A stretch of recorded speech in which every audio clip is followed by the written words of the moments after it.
Naku, eto, mga kababayan, ha? Uuwi na daw ho si Harry Roque. Ah, eto, uuwi na daw siya, mga kababayan. Uuwi na si Haring Roque.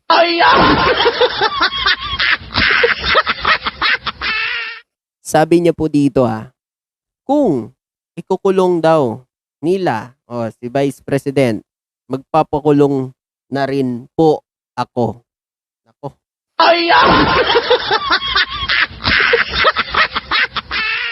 Parang alam mo na yung mangyayari Parang inamin mo na mismo na may kasalanan talaga kaya dapat ikulong yan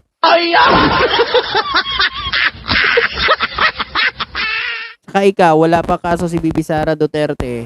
Ang dami mo na kaso. Hanggang makukulong talaga.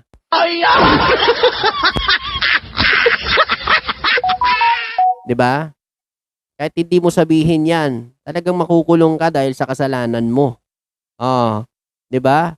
Abangan nyo po yan. Panoorin ang buong detalye na naman. Ano na naman yan?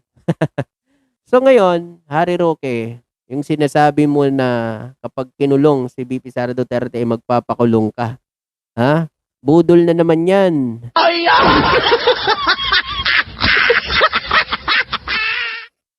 Pero tingin ko sa sinabi mo na pag nakulong si BP Sara, parang inamin mo na rin na talagang makukulong siya, 'di ba?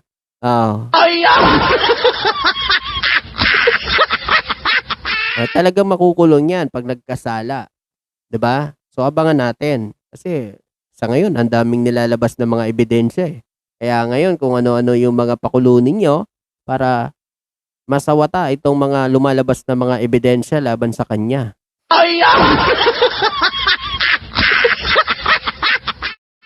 Pero Roque, ang daming nakaabang sa'yo dito Inaabangan ka dito. Pati yung selda mo daw naka-ready na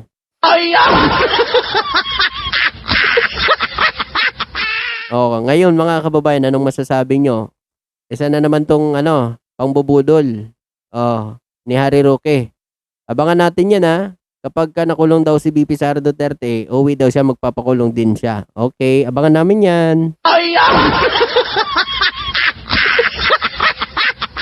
So ito yun isa sa mga ebidensya na talagang wag lang dito si Inday Badiday mo. Eto mga kababayan. Eto, galing po kay Attorney Ligutan, mga kababayan. Kung alias, bakit may perma? Alias din ba yung pumerma?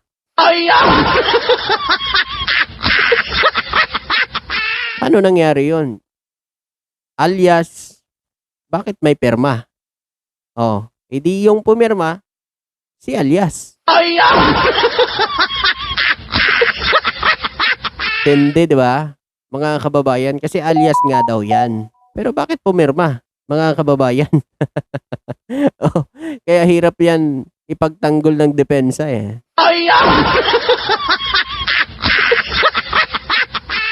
Ito, pakinggan natin, pakinggan. Kung alias po yung pangalan, iba't may pirma?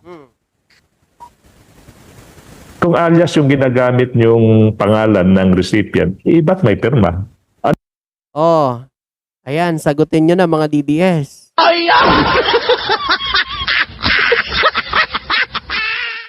Yung perma ng alias. Anong masasabi nyo dyan? Ano kayang pandebunk ang gagawin nyo dyan? Ano ibig sabihin nun? Yung perma ba? Alias din? Nako. So siguro, mga tanong na supposedly dapat nasasagot na ng ating mga katunggali, yung defense team. Pero until now, wala pa pong sagot. Kaya nga, siguro dalawang... Di ba? Hanggang ngayon, pati yung defense team nyo, wala pang sagot.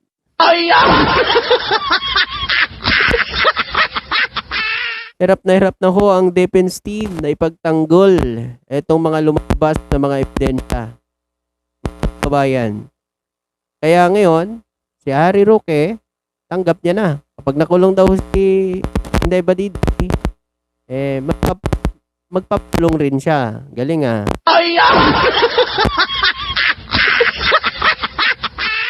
Abangan natin yan ah.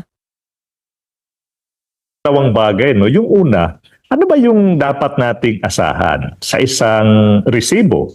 Yung default na inaasahan ng taong bayan, kung po pwede, dapat tama, totoong pangalan ng totoong tao yung nakasulat sa isang acknowledgement receipt o resibo. Di ba? Kasi nga, pondo ng bayan yan, so dapat malaman.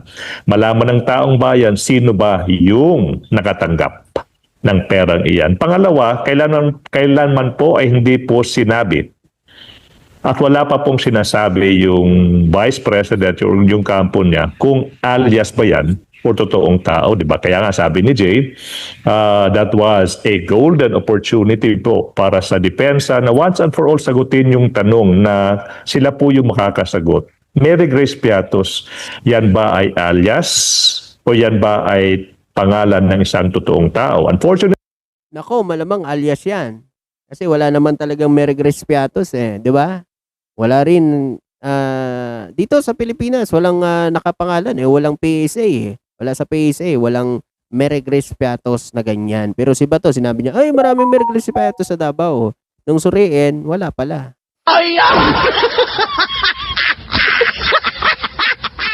So alam nyo na nagsisinungaling talaga sila, di ba? Doon pa lang eh. Fortunately, na-miss po ng depensa yung oportunidad na iyan. Sabi nila, we will answer that when the time comes. Sabi ng taong bayan, ako, almost 2 years na hanggang ngayon ba, wala pang sagot. Oh, walang sagot o wala talaga? Wala talaga. Wala talaga si Mary Grace Piatos. Ganon. Hindi man nila sasabihin na alias yan. Ano yun? Sino pumirma? Kung alias yan. 'Di ba? Pati pala alias ngayon, pumipirma na rin.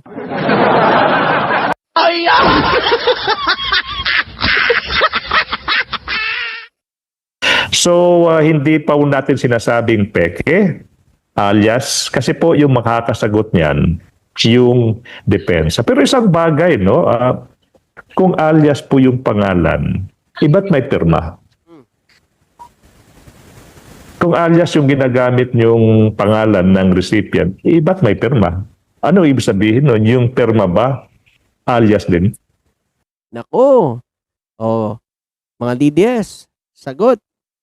O yung mga abogado nyo, membro ng defense nyo. O pati nga dito si si Inday Badiday, si Aimee, sinusupalpal nito eh. Ngayon mga kababayan, totoo naman, 'di ba? Alias, pumerma. Alias din ba yung perma?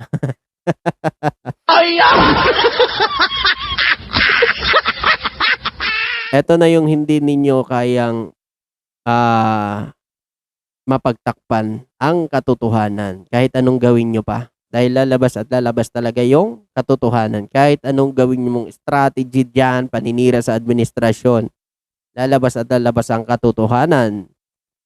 Mga kababayan. Thank you.